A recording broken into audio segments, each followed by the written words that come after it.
Am I the a-hole for not inviting any of my siblings to my wedding? Part 1. So I am, 23F, getting married in a few months. And I have few significantly older siblings, all late 30s. All of them are now married, and since I was a teen when they got married and they had a child-free wedding, I was not invited to any of their weddings. My oldest sibling first had a child-free wedding and then the others decided to follow. When my oldest brother got married I was 10, so sure I kind of getting not inviting me. But I was still extremely upset. My oldest brother got married to a woman I really love and I can't even witness it. The other brother got married when I was 12, so again sure get not inviting a 12-year-old, but I was very well-behaved child and again his sibling. My sister got married when I was 15. At first she didn't want a child-free wedding, but all of the family members convinced her because oh my god it's so refreshing to be in a wedding where children don't bring havoc, so she decided for a cutoff to be 16. I begged for an exception and argued, but it didn't work. And lastly my brother got married when I was 17. At that point I didn't care. I didn't ask, beg. My step-cousin who just turned 18 just made the cut and I didn't. Well, as I said, I didn't care. Said a quick congrats and that's it. My parents got furious on why I didn't even congratulated them. I just ignored them and spent all the time in my room with my now soon-to-be husband.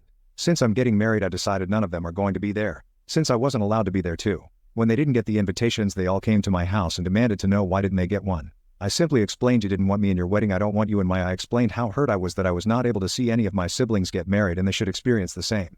I was wondering if I was the a-hole. But I didn't expect what they told me next.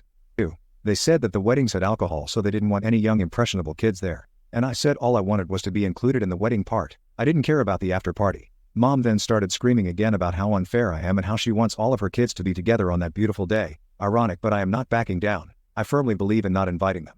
Am I the a-hole? Update. We talked the day after I made the post. I said that the only way I'm going to invite them if they explain absolutely everything. Otherwise no invitation. After some weird looks and silence the truth came out. I am their cousin. My father's brother was raising me alone and died, so I was raised by my uncle. They do not know who my mother is. I was young, required a lot of attention, wasn't their sibling, so they kind of distanced themselves from me. My brother said that even hated me sometimes. My parents sat there ashamed for never telling me. My cousin just looked awkward. I just left. So my partner and I decided to elope.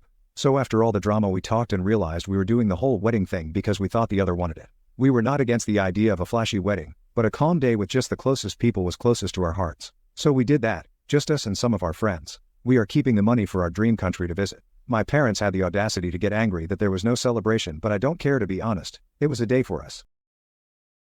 Am I the a-hole for not participating in my fiancé's weird underwear tradition? This year, I celebrated Christmas with my fiancé's family for the first time. Before we went to my fiancé's parents' house, my fiancé warned me that his parents usually come short in the amount of food they cook for Christmas dinner and that there's often not enough for everyone. What I didn't expect though was to be expected to participate in the family's weird tradition. Apparently they have a long-standing tradition where instead of drawing straws, they'll throw all their underwear in a bin and then go act taking turns wearing a blindfold and drawing a pair of underwear from the pile, and drawing the smallest pair of underwear correlates to drawing the smallest straw. I had never heard of this tradition, so I felt blindsided when right before Christmas dinner, my fiancé's mom yelled out that it was time to pull the straws to decide the order of who got to plate up their food first in case there wasn't enough for everyone. At first I thought the family was joking when they announced this, so I laughed, which made my fiancé get real defensive. I volunteered to get my food last, so I wouldn't have to participate, but my fiancé just got more annoyed and asked me to just try to be a bit more agreeable. He kept pressuring me and I just Woody Allen and couldn't fold in this situation. The whole thing was just kind of weirding me out, so I called an Uber and went home. Now things are really tense between me and my fiancé since he now says I made a bad impression by acting like I was too good for their family tradition. Am I the a-hole? Am I the a-hole for making my grandparents stay at a hotel, rather than at my house? I'm kind of caught up in this weird family drama right now. Back in September this year, I, 29M, married my love. My wife, 29F, is Korean, and her grandparents are very kind, loving people. My wife is very, very close with them. Unfortunately, my grandmother-in-law, GIL, still suffers from the psychological impacts of the unrest in her country during the 20th century. When Gil was very young, she was separated from her own mother, and they never saw each other again. Back in 2018, my wife, girlfriend at that time, and I vacationed in Seoul, and we stayed over at my wife's grandparents' home.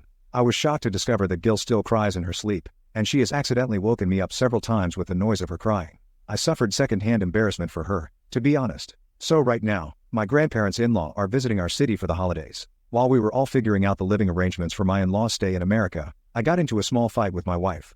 Basically, I don't want her grandparents to stay at our house because of Gil's mental issues. My wife was heartbroken about my stance, and she lied to her grandparents, telling them that they have to stay at a hotel because our house has a mouse infestation. It doesn't. Her grandparents are unaware of the true reason for why I'm not letting them stay at our house. I feel alright about my decision. But I should ask just in case. Am I the a-hole?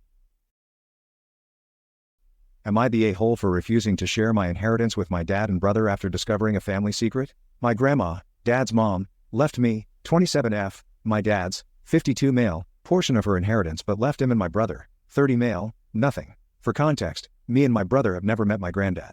According to my dad, he and his father had a very toxic relationship. After my dad and my mom, 49F, met, they started dating at university and they had my brother. My parents then got married, which made my granddad stop talking to my dad. A couple of years later had me and we've been living happily ever after. After my granddad died, my dad began to spend more time with his mom. Sadly, my grandma passed away last year. After her funeral, I and my two aunties were called to speak to a lawyer. She died with a house worth more than $600,000 to her name, and over $200,000 worth of cash and other heirlooms. When we went through the inheritance, the lawyer explained that she divided it into 3 equal parts. It was between her 2 daughters and me, who got my dad's share of the inheritance. She left her son nothing. When my dad found out, he protested and asked how was that possible, but I wasn't too concerned.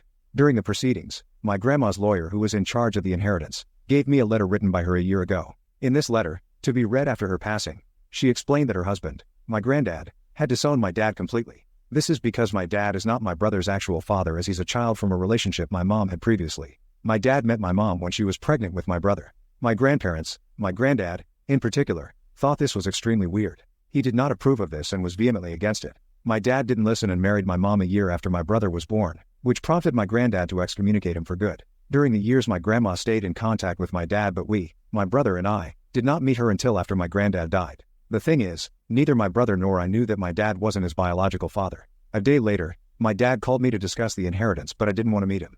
He doesn't know that I know, and I don't know how to tell him I know. I haven't received any money yet, but based on this I feel like I will not share it. My family are understandably calling me greedy, but I just don't really trust them anymore. This is already causing heavy division in my family, and now I feel like dropping this news will destroy my family completely. Should I just be truthful about the reasoning, or what should I do?